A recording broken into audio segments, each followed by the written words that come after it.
우리 먼저 선포하고 가볼까요? 나는 형통한 자입니다. 나는 하나님의 자녀입니다. 나는 하나님의 상속자입니다. 여러분, 요즘 우리 교회에서 계속 이 정체성을 나누고 있었었는데 흔들릴 때마다 가장 좋은 방법은 기본으로 돌아가는 거예요. 기초로 돌아가는 거예요. 화려한 거 다 집어치우고 문제고 뭐고 다 집어치우고 내가 하나님 앞에 서 있는가, 반석 위에 서 있는가. 그 반석은 믿음이잖아요. 하나님께서 그래서 그런 나중에 얘기하도록 하고 어쨌거나 그래서 기본으로 돌아갈 때 우리가 빨리 일어설 수 있고 또 하나님 앞에 온전히 나아갈 수 있게 될 것입니다. 자, 오늘은 여호수아 9장 전체 내용을 살필 거거든요. 이 기브온 거민의 이 죄악 사건이 오늘 본문에 나오는데 오늘 여러분 성경 읽으면서 좀 이상한 점 발견하지 못해요? 왜 굳이 이렇게까지 왜 해야 할까? 이게 성경 전체에서 이 사건이 어떤 무엇을 이야기하고자 하는지를 함께 살펴볼 것인데, 이스라엘 백성이 요단을 건넜어요. 그리고 첫 번째로 여리고 전쟁을 치렀습니다. 그리고 두 번째로 아이성 전쟁을 했는데 아주 처참하게 참패했지요. 이유를 보니까 아간이라고 하는 그 사람이 죄를 범했고 그로 인해서 공동체 전체가 아주 몰락을 하게 되는 경험을 하게 되었습니다. 그러니까 죄 지은 자들 단죄해서 돌무더기에 흔적을 남기고 악을 골짜기다. 그렇게 한 다음에 다시 전쟁을 해서 하나님의 말씀대로 승리로 이끕니다. 오늘 이야기는 이 두 전쟁 직후에 일어난 일입니다. 엄청난 격동의 시간이 지난 후에 이 가나안 원주민들이 그 일들을, 이 두 전쟁의 일들을 다 듣고 보고 알게 되어졌습니다. 그래서 그곳에 7족속이 모여서 의논을 하는 거예요. 어떻게 할 거냐? 이제 곧 우리도 이제 치러 올 텐데, 쳐들어올 텐데, 우리 각개전투하지 말고 우리 연합 동맹체를 좀 만들자. 그러니까 쉽게 말하면 연합군을 만들자. 쟤네들 여리고 무너진 거 보니까, 아이성도 뭐 그냥 거침없이 무너진 거 보니까 우리 각개전투에선 승산이 없다. 뭐 이런 거예요. 아무리 이스라엘 백성들에게 강한 하나님이라고 하는 신이 함께 한다고 하여도 우리 7족속이 함께 연합하고 있으면 설마 지겠어? 뭐 이런 의미인 거예요. 오늘 본문 1절 2절입니다. 시작.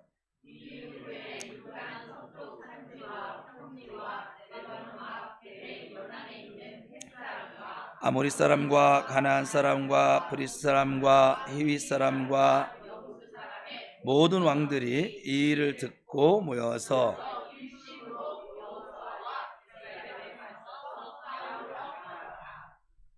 그런데 그 가운데 이 기브온 거민이 우린 싫어, 우린 못하겠어 라고 이탈을 합니다. 이 연합 세력에서.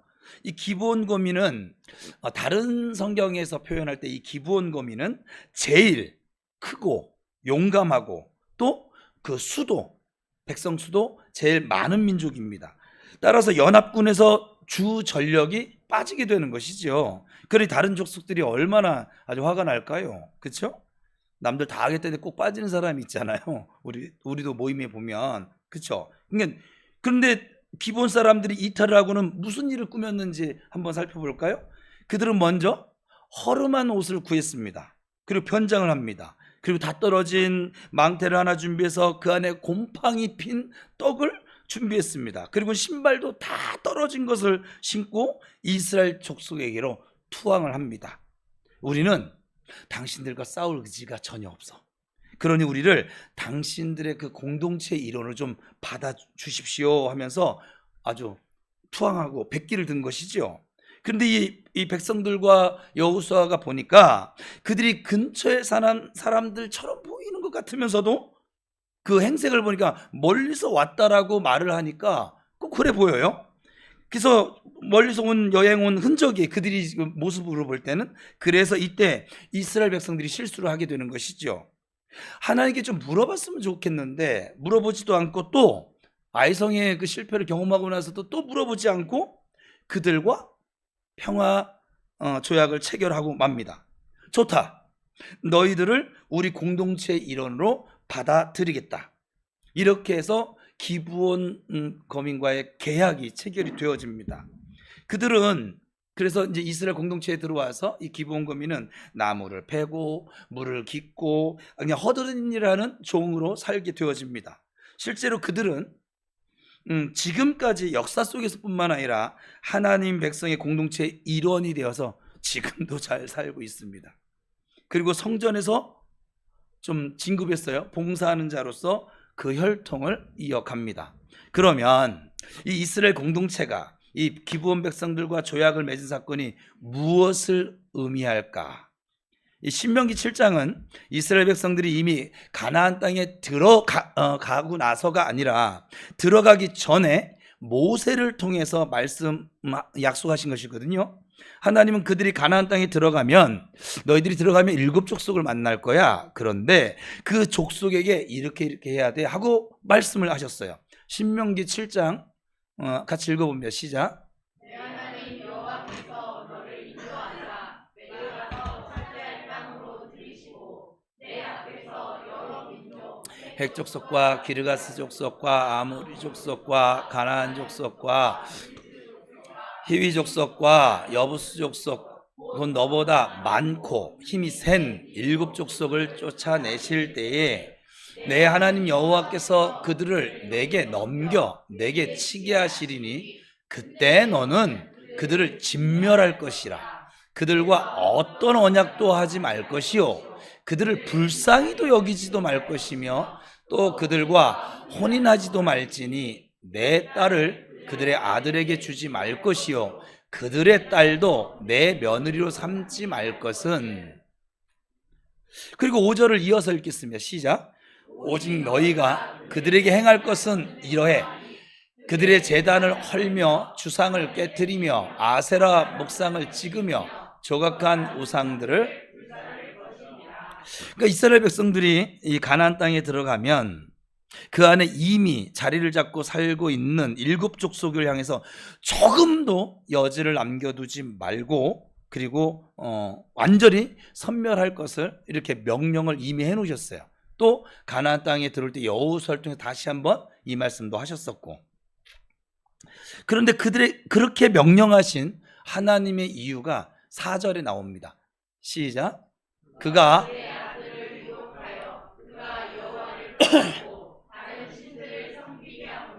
여호와께서 너희에게 진노하사 갑자기 너희를 멸하실 것임이니라. 이 부분을 우리가 그래서 잘 이해를 해야 돼요. 성경을 통전적으로 봐야 되는데 하나님께서 이스라엘 백성들에게 가나안 땅에 들어가서 7 족속을 완전히 진멸할 것을 명령하신 이유는 그들을 멸절시키는데 궁극적인 목적이 있지 않아요.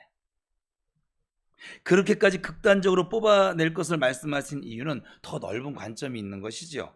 이스라엘 후손들이 이 가나안 이방 족속의 문화 속에 들어가서 그들과 섞여 죄를 짓다가 마침내는 하나님을 떠나게 될까 봐 하나님이 미리 준비를 지금 해 놓으시는 것이에요. 가나안의 신, 이 가나안의 문화는 아주 소돔과 고모라 당처럼 더럽고 아주 추잡한 것이었거든요. 이 사람의 본성이 이렇게 더럽고 추잡한 것을 참 좋아해요. 제가 설교할 때마다 느끼는 거지만 여러분들 참 거룩하잖아요. 저만 쓰레기잖아요. 근데 사람들은 까놓고 보면 다 쓰레기였거든요. 그냥 이상하게 추잡하고 더러운 걸 좋아해요. 여기 어린이집 선생님 계신데 애들이 어떤 단어를 하면 까르르 막 뒤집어져요. 예. 똥 얘기하면 그렇게 까르르. 얘들이 뭘 한다고? 그 똥을 가지고 뭘 하겠다고? 지금 이 똥 단어에 웃는 분들은 아직 어린아이 같은 마음을 지니신 분들이세요. 아무 내용도 없어요. 그냥 똥만 해도 애들이 까르르 뒤집어요. 정말 제가 실험을 해봤는데 신기합니다.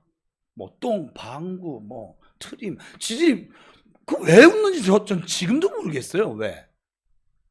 신기합니다. 추잡하고 더러운 걸 좋아해요. 그냥 안 그런 척 어떤 도덕심을 가지고 어떤 척을 할 뿐이지, 속에 이 속에 언제나 이 죄성이 있어요. 죄의 발동이 걸릴 여지가 없어서 그렇지, 여지가 생기면 참 신기해요. 아주 바로 자동적으로 발동이 걸리는 것이, 오늘은 단어를 이렇게 세요. 저 아닙니까 하면 또 아멘 할 거잖아요. 우리 아닙니까? 여러분들이 발동이 걸릴 그 무언가를 지금 뭐 기도로 누르고 뭐 하나님 은혜로 누르고 사랑으로 눌러서 그렇지, 여러분 아마 이 껍데기 다 벗겨놓으면은 아마 그냥 좀 더 자자, 좀 더 눕자, 좀 더 졸자, 그리고 A쌍부터 시작해가서 XX야 뭐 하면서 막 이렇게 나갈걸요? 그렇지 않을까요? 형제님 사랑합니다. 자매님 존경합니다. 이러면서 살 것 같아요? 그렇지 않아요. 그래서 가만두면 그렇게 자신도 모르는 사이에 우리 영혼에 잡초가 아주 무성해져 버리기 쉬운 것이 바로 인간입니다. 하나님은 누구보다 그걸 잘 아세요. 이스라엘 백성들을 데리고 40년 광야 생활을 시켜 놓으면서 하나님 이걸 다 겪으셨거든요. 얼마나 못되고, 얼마나 말 안 듣고, 얼마나 불순종하고, 얼마나 죄 짓는데 전문가인지를 하나님께 너무 잘 아시는 거예요. 그런데 가나안 문화는 이 하나님 보시기에 우상을 섬기고 죄 짓는 아주 더러운 문화를 가지고 있었거든요. 그래서 하나님이 일체 여지를 남겨두지 말고 진멸하라고 명령하시는 거예요. 하나님이 성경 읽으면서 여러분들이 가장 아예 그냥 포기해버린 말씀이 있죠. 명령이, 원수를 사랑하고 핍박하는 자를 위하여 기도하라. 원수는 고사하고 나한테 잘해주는 사람도 온전히 사랑을 못하겠는데, 한 교회 다닌 사람도 사랑을 못하겠는데 무슨 원수까지 사랑을 해? 여러분들이 아예 포기하고 살아서 그래요. 그 말씀이 얼마나 무서운 말씀이겠어요. 아주 무거운 말씀일까요? 안 그래요? 여러분 낳아준 부모님도 온전히 사랑 못하고, 여러분의 몸을 통해서 10달 배 아파 낳은 내 자식도 온전히 사랑하지 못할 때가 있는데 원수를 사랑하래요. 여러분들이 월급을 주는 여러분들 사장도 사랑하지 못하잖아요. 어이구야. 그럼 여러분들이 기도해 주는 다른 성도도 용서하지 못하잖아요. 근데 하나님이 하지도 못할 명령을 우리한테 죄책감 가지고 살라고 그런 말씀을 하셨을까요? 왜 하셨을까요? 여러분 그런 고민 안 해봤어요? 마태복음의 산상수훈 보면서 막 너무 좋은 말씀이야, 이렇게 아름다운 말씀이 없어, 할렐루야 막 이러면서 읽으세요? 저는 그 산상수훈이 제일 어려워요. 내가 하지 못할 것만 다 적어놨어요. 이분들 봐라, 너무 뻔뻔스러운데. 아니 내가 뻔뻔스러워졌다고 너무 뻔뻔스러워졌는데요 그냥?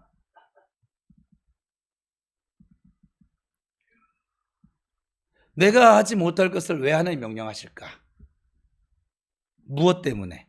하나님의 이 더 넓은 관점으로 우리가 그 말씀을 보면, 원수를 사랑하라는 건 원수를 위함이에요, 나를 위함이에요? 나를 위함이에요. 지금 이 기본검인 이제 신명기의 말씀도 뭐냐면 이스라엘 백성들을 위함이에요. 그 민족을 위함이 아니고, 너희가 변질돼, 너희들이 죄에 물들어, 그러니까 진멸하라고. 그냥 원수 갚는 건 내가 갚을 테니까 너가 할 거는 사랑해줘, 축복해줘. 그가 축복받을 그 자격이 없으면 그 축복 너에게로 돌아갈 거야. 핍박하는 자 위해서 비판하고 정죄하고 불평하고 원망하지 말고 기도해줘, 축복해줘. 그게 너의 영혼에 좋은 거야. 그러니까 하지 못할 명령을 주신 게 아니라 우리 영혼을 위해서 하나님이 복으로 주신 말씀들이거든요. 근데 우리는 그 문자적으로만 딱 보고, 하나님의 궁극적인 목적은 그들을 죽이고 진멸하는 데 있지 않아요. 앞으로도 그렇지 않아요. 하나님 진멸할 때도 있을 텐데 그렇지 않아요. 여기서는 극단적으로 표현하시지만 다른 성경에서는 그렇지 않으면 우리가 충분히 알 수 있거든요. 그래서 우리는 성경을 좀 포괄적으로 읽어야 할 필요가 있어요. 신명기 20장 10절입니다. 같이 읽어볼게요. 시작. 내가 어떤 성읍으로 나아가서 치료할 때에는 그 성읍에 먼저 화평을 선언하라. 이것은 이스라엘 백성들이 가나안에 들어가서 전쟁을 해 나가는 가운데 필요한 구체적인 것들을 말씀하시는 내용이거든요. 네가 어떤 성읍으로 나아가서 그 어떤 성읍을 말하는지 조금 지켜보겠지만, 그리고 다음으로 치료할 때에는 그 성읍에 먼저 화평을 선언하라. 화평을 선언하라, 어디서 많이 들어봤죠? 뭐죠? 누구예요? 제가 그래서 다른 150명 모이는 데 가서 퀴즈 대회 1등 했대잖아요. 소파르입니다. 우리 집 열고 돌 때 외치라고 하는, 화평을, 하나님의 평화를 선언하는 소파르. 앞에서 살핀 것처럼 신명기 7장에서는 남겨두거나 살려둘 여지가 없습니다. 그런데 20장 10절에서는 전쟁을 하려 할 때 먼저 평화를 선언하래요. 11절입니다. 이어서 시작. 그 성읍이 만일 화평하기로 화답하고 너를 향하여 성문을 열거든 그 모든 주민들에게 내게 조공을 바치고 너를 섬기게 할 것이요. 이것은 뭐냐면 그 성읍에 있는 적으로 하여금 종을 삼으는 거야. 노예를 삼으라는 거야. 너희 수발을 들게 하라는 거예요. 조공을 바치게 하라는 거예요. 그런데 단순히 노예를 삼으라는 차원이 아니라 하나님의 백성, 하나님 공동체의 일원으로도, 그러니까 하나님의 은혜를 함께 입을 일원으로도 살도록 하라는 말씀이에요. 여기서는 하나님을 주인으로 모시고 사는 공동체의 일원으로 끌어안을 것을 명령을 하십니다. 아까 앞부분하고 좀 반대되죠? 단 이 전제가 있어요. 그들이 평화를, 즉 이스라엘이 소파르 하고 평화를 외칠 때 그 소파르를 받아들일 때 그렇게 하라는 거예요. 그런데 12절에 15절을 이어서 읽겠습니다. 시작. 만일 너와 화평하기를 거부하고 너를 대적하여 싸우려 하거든 너는 그 성읍을 애워쌀 것이며 내 하나님 여호와께서 그 성읍을 내 손에 넘기시거든 너는 칼날로 그 안에 남자를 다 쳐 죽이고 가축들과 성읍 가운데 있는 모든 것을 너를 위하여 탈취물로 삼을 것이며 너는 내 하나님 여호와께서 내게 주신 적군에게서 빼앗은 것을 먹을지니라. 내가 내게서 멀리 떠난 성읍들 곧 이 민족들에게 속하지 아니한 성읍들에게는 이같이 그러니까 신명기 7장에서는 가나안 7족 속의 본류들에 대해서 매우 가혹했지만 20장에서는 좀 많이 너그러우시셨어요. 전쟁을 하기 전에 먼저 평화를 선언해 봐. 그리고 그 평화를 그들이 받아들이거든. 그들을 너희들 공동체에 일어 받아들이고, 그렇지 않거든. 같은 방법으로 7족 속처럼 죽여도 좋아. 그리고 탈취한 것은 내가 너에게 준 것이니까 좀 누려. 전리품이라는 거예요. 그런데 이들은 어디에 있는 사람들일까요? 15절을 보면 내가 내게서 멀리 떠난 성읍들 곧 이 민족들에 속하지 아니한 성읍들에게는 이같이 행하려니와. 그러니까 가나안 땅의 심장부가 아니라 멀리 있는 사람들에게는 좀 여지를 줄 수 있다는 거예요. 그러니까 기브온 거민이 지금 이 내용을 안 거예요. 그래서 가까운 데 살고 있는데 가나안 7족 속에 속하는데 멀리서 온 것처럼 지금 꾸며 사기치는 거죠. 그죠?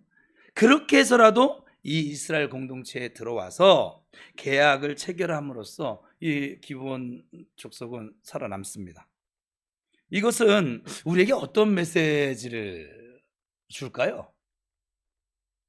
왜 심장 한복판의 7족 속에는 여지를 주지 않고 다 쳐 죽이게 하시고 멀리 있는 사람들에게 일단 평화를 한번 선언해 보고 그들이 수용하면 함께 지내고 그렇지 않으면 상종하지 말라고 명령하였을까요? 하나님께서는. 이것은 하나의 좀 비유인 거예요. 가나안의 삶은 그리스도 예수 안에서 사는 성도의 삶, 그러니까 구별되어진 삶, 우리 교회식으로 얘기하면 하나님께서 주인 되시는 삶을 얘기합니다. 이와 똑같은 구조로 설명한 부분이 신약에 나와요. 고린도후서 6장 14절에 같이 읽어봅시다. 시작.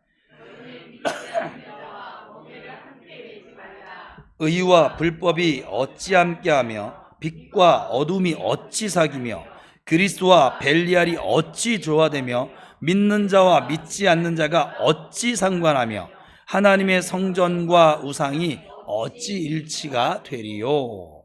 그러니까 믿지 않는 자와 믿는 자가 아예 상종도 하지 말라는 거예요. 여기서도 여지가 없어요. 멍에를 함께 매지 말라라고 되어져 있습니다. 이 말씀대로라면 우리 전도를 할 수 있을까요? 없을까요? 없습니다. 상종도 하지 말라는데 만나지를 못하는데? 그죠? 소 2마리를 한 방향으로 일을 시키기 위해서 멍에라고 하는 것을 얹거든요. 그러면 소들이 자기 마음대로 행동을 할 수가 없어요. 묶여서 같은 방향으로 갈 수밖에 없어요. 믿는 자와 믿지 않는 자와 멍에를 함께 매지 말라라고 한 것은 운명을 같이 하는 일을 하지 말라는 거예요. 운명을 같이 하는 일의 대표적인 경우 뭐가 있을까요? 결혼이 있겠죠? 우리 결혼을 앞둔 청년들이요, 믿지 않는 자하고 결혼하면 내가 예언합니다. 무조건 고생입니다. 그래도 예수를 잘 믿는 사람하고 결혼하면 믿지 않는 자와 결혼할 때하고 이미 기본적으로 얻는 소득이 있어요. 속 썩지 않는. 그러니까는 근데 이걸 아무리 제가 청년 사역할 때 알려줘도 소용없더라고요. 그냥 예쁜 여자 좋아하고 예쁜 멋있는 남자 좋아하고 뭐 돈 많은 남자 좋아하고 뭐 약간 그러더라고요, 청년들이. 이걸 그리고 나중에 결혼해서 가서 보면 믿음 다 팔아먹었지 뭐. 믿지 않는 자와 멍에를 같이 하면 그렇게 돼요. 또 하나 운명을 같이 하는 일이 뭐가 있을까요?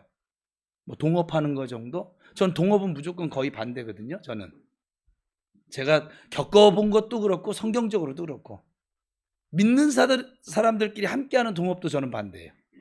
갈라지더라고 결국은. 그러니까 함께 멍에를 맸다가 사이가 좋게 끝나는 경우 한 번도 못 본 것 같아요. 제가 볼 때는 목사님들끼리 3명이서 팀 목회를 했어요. 깨지더라고요. 시작할 때는 다 이렇게 말하죠. 이 사람은 교회만 안 나갈 뿐이지 법 없이도 살 정도로 아주 착해. 막 이런 말을 하면서 함께 동업을 하는 거죠, 이제 막. 근데 여러분, 인생의 목적이 다릅니다. 목적지가 달라요. 그리고 가치가 달라요. 철학이 달라요. 그래서 이제 손이익이 발생되어지면 방향성부터 갈라질 수밖에 없게 되어져 있어요.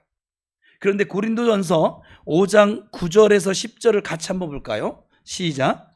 내가 너희에게 쓴 편지에 음행하는 자들을 사귀지 말라 하였거니와 이 말은 세상에 음행하는 자들이나 탐하는 자들이나 속여 뺏는 자들이나 우상 숭배하는 자들을 도무지 사귀지 말라 하는 것이 아니니 만일 그리하려면 너희가 세상 밖으로,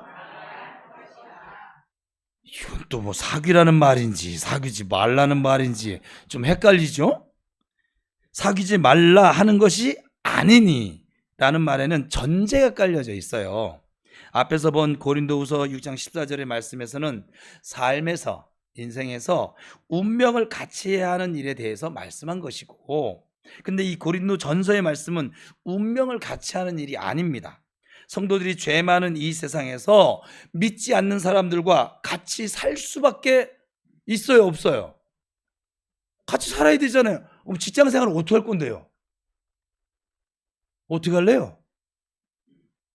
크리스찬 마을 만들어서 거기서 직장을 만들고 거기서 농사를 짓고 거기서 다 자급자족해서 살아야 되잖아요, 그러면. 그죠? 그렇게 살 수가 있어요? 그러니까 믿지 않는 사람들과 어쩔 수 없이 함께 섞여 살 수밖에 없다는 거예요, 이 땅에 사는 동안은. 그러나 오늘 본문 말씀은 바로 여기에 초점이 있는 거예요. 이게 우리의 현실이니까. 기브온 족속이 이스라엘과 조약을 맺었는데 사기를 쳐서 맺었거든요. 그리고 이스라엘 백성들은 정말 못들어지게 속았습니다. 그러면 이제 와서 어떻게 할까요? 이거 물을 수 있을까요? 주위 사람들이 말리는데도, 예를 들면 이런 거예요. 막 주위 사람들이 말려. 그런데도 고집을 부려서 마침내 막 지가 좋아하는 자하고 결혼을 했어. 한 석 달쯤 살아보니까 이제는 가면을 싹 벗고 전에 알던 논팽이가 아니야. 이건 논팽이죠. 아니야. 그렇다고 해서 어떻게 결혼한 것이 물러질까요? 없어질까요? 그러면 어떻게 해야 합니까? 그냥 살 수밖에 없겠죠?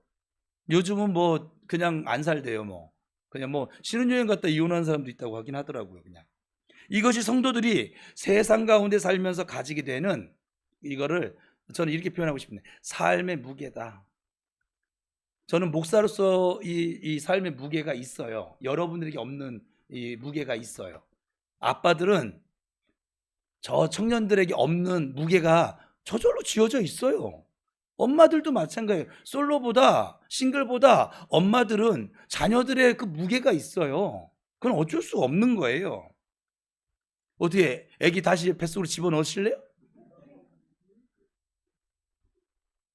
그냥 살 수밖에 없어요. 이건 뭐냐면 약속한 것에 대한 책임인 거예요. 그래서 이스라엘 백성들이 기브온 족속을 끌어안고 가는 거예요. 우리 성도들이 이 세상을 살아가면서 그런 식으로 부딪히는 일들이 참 많습니다. 여러분들 알게 모르게. 그런데 여기서 우리가 실수하는 것이, 신명기 7장이 다 죽이라고 하셨어, 진멸하라고 하셨어, 이 말씀만 붙들고 사는 것이죠. 또 아주 그냥 극단적으로. 한 가지 예를 들면, 미국이 예전에 이라크랑 그 전쟁을 벌일 때 대통령이 실언 아닌 실언을 했거든요.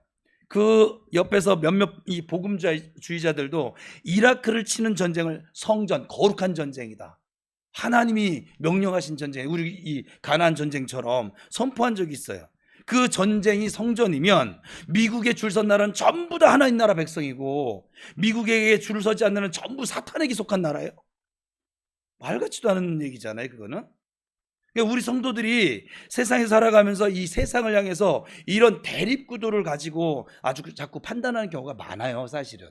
여러분 삶에 이건 지금 한 가지 예를 들은 것이, 여러분들 계속 이러고 살고 있어요, 지금. 기독교가 기독교의 이름으로, 또한 예수님의 이름으로 세력을 갖게 되잖아요. 저는 매우 위험하다고 봅니다. 저는 우리 교회가 정말 너무 이게 수가 많아지는 걸 저는 지향하지 않아요. 세력이 커지잖아요. 일단 제가 변질될 위험이 굉장히 많아지고요. 저만 목사만 그럴 것 같아요? 여러분들도 그거 아세요? 큰 교회 다니는 성도들이 제가 가끔가다 만나면 아주 그냥 어깨 뽕이 자기들이 무슨 뭐 다 이루는 것처럼, 그리고 큰 교회 다니면 자기들이 믿음이 그렇게 큰 줄 알아. 또 신기해. 왜 그런지를 모르겠어요. 나는 그 큰 교회 다니면서 목사님이 자기 이름도 모르거든, 사실은. 그 목사님 말 한마디 섞는 게 1년에 몇 마디 되지도 않아요.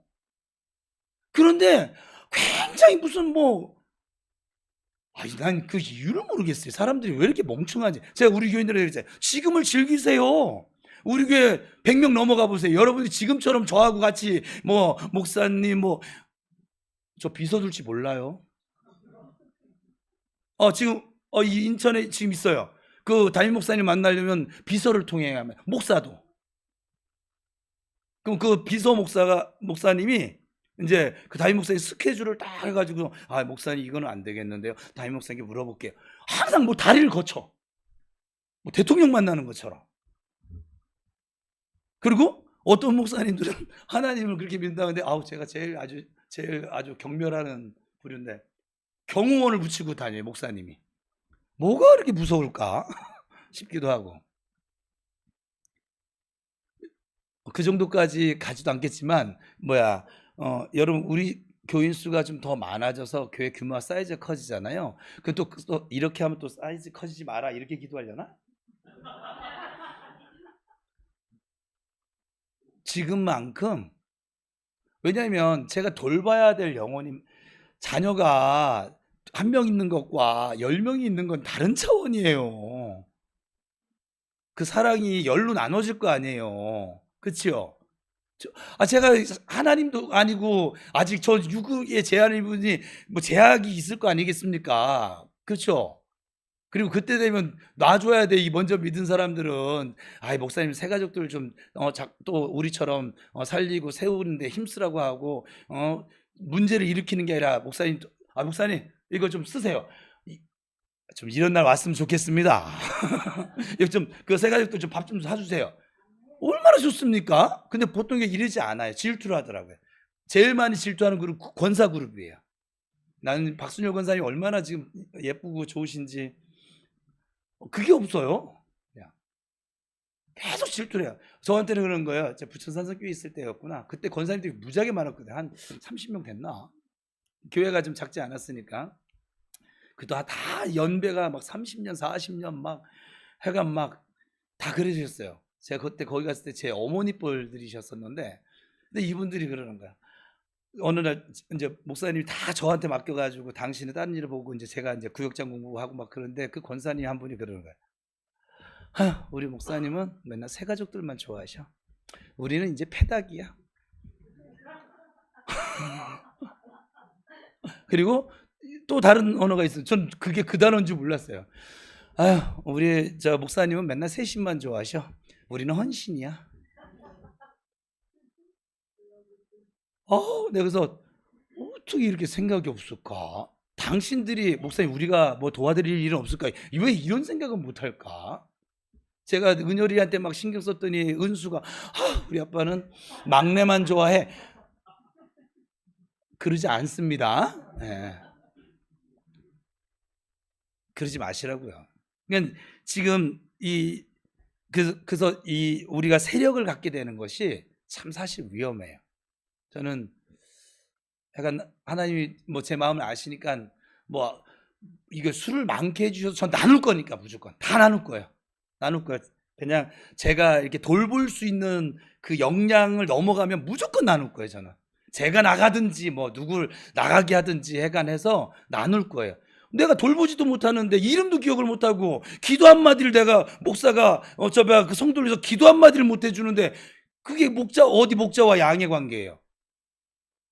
아닌가요?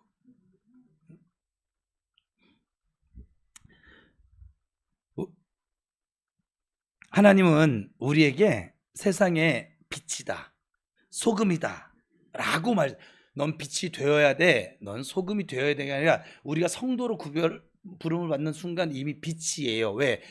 우리 안에 거하신 예수님이 빛이시니까.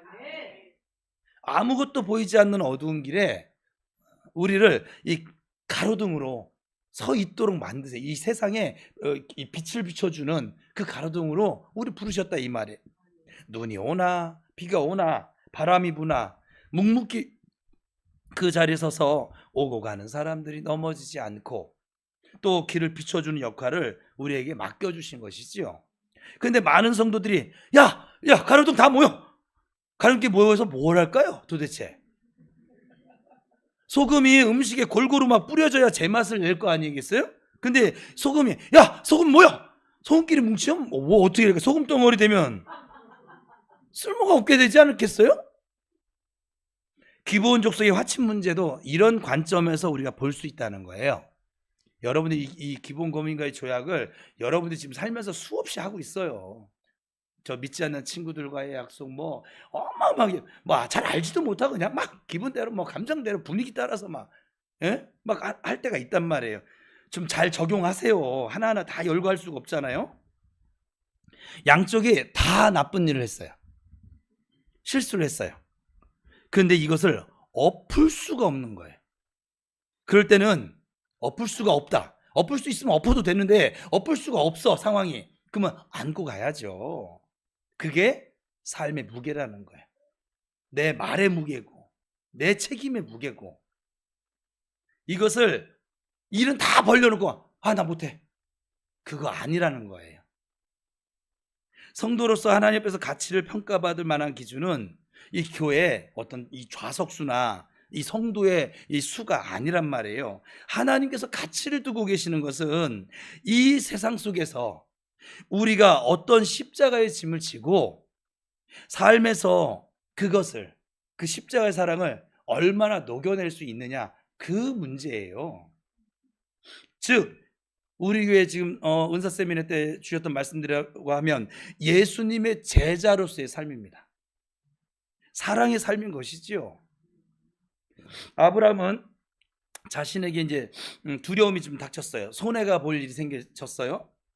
그래서 자기 아내를 다른 사람에게, 적에게 팔아먹습니다. 그런 아주 한심한 인물이 바로 아브라함이죠. 우리의 조상. 그런데 하나님께서 그러한 그 아브라함을 포기하지 않으십니다. 그리고 계속 찾아오십니다. 그리고 계속 설득을 하십니다. 그리고 계속 사랑을 부어주시면서 인도해 가십니다. 그래서 결국 아브라함을 위대한 믿음의 조상으로 만들어 내십니다. 그런데 어떤 사람들은 사랑을 하는데도 막 현수 막 걸고 막 머리 띠띠고 막 그렇게 합니다. 사랑하는 것이 운동이 되어버린 것이죠. 그리고 전도도 운동으로 합니다. 신앙생활을 잘 모르는 거예요. 잘못 배운 거예요. 성경을 모르는 거예요.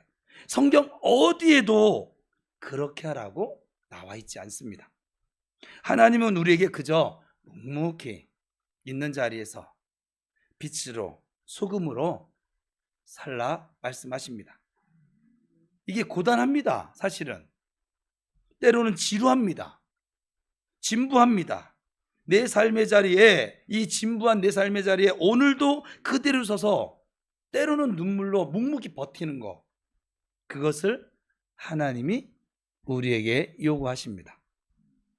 이스라엘이 기브온과 조약을 맺은 것이 바로 그와 같은 것이지요. 이미 약속한 것이니까 그거 안고 가.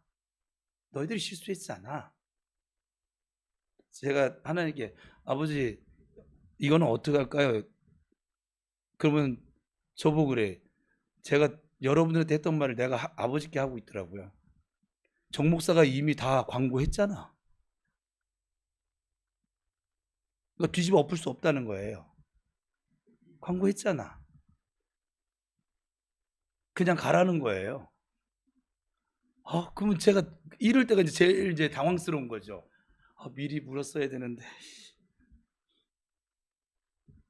그러므로 세상 사람들과 여러분, 오늘 이제 주제예요. 대립하지 마세요.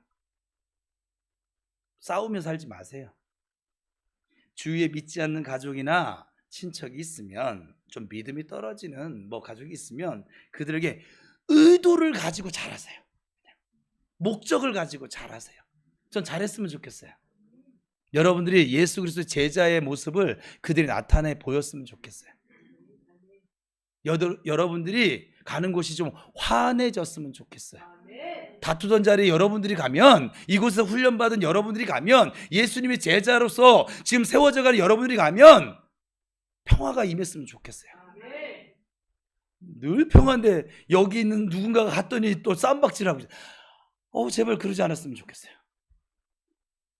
여러분, 모든 영혼이 하나님이 구원할 하나님의 영역입니다. 여러분, 비본질적이고 아주 형식적인 것을 가지고 제발 싸우지 마세요. 싸우려거든 본질적인 걸 가지고 싸우세요. 그러면 남하고 싸울 게 1도 없어요. 나하고 싸워야지. 내 안에 침투해서 내 생각을 흔들고 내 마음을 흔드는 얘하고 영적 전투하기도 힘들어요.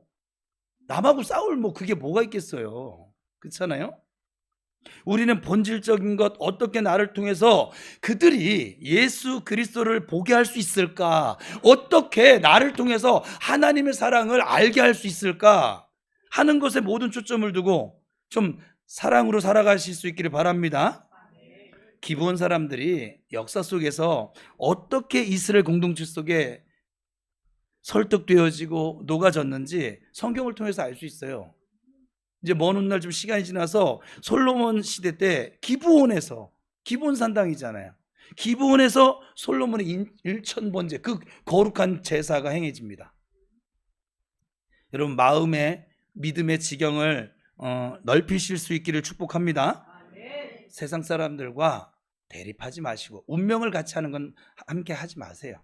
근데 우리에게 주어진 그 삶의 자리에서는 대립하지 말고 오히려 좀 그들을, 이 세상을 좀 끌어안는 성도로 이 세상 속에서 빛이 나는 성도가 되는 것이 우리에게 주어진 좀 삶의 무게입니다. 그걸 기억하시고 오늘도 그 십자가의 삶을, 사랑하는 삶을 예수님 안에서 아버지 좀 도와주세요. 꿋꿋이 버텨나가실 수 있기를 예수님의 이름으로 축원합니다. 기도하겠습니다.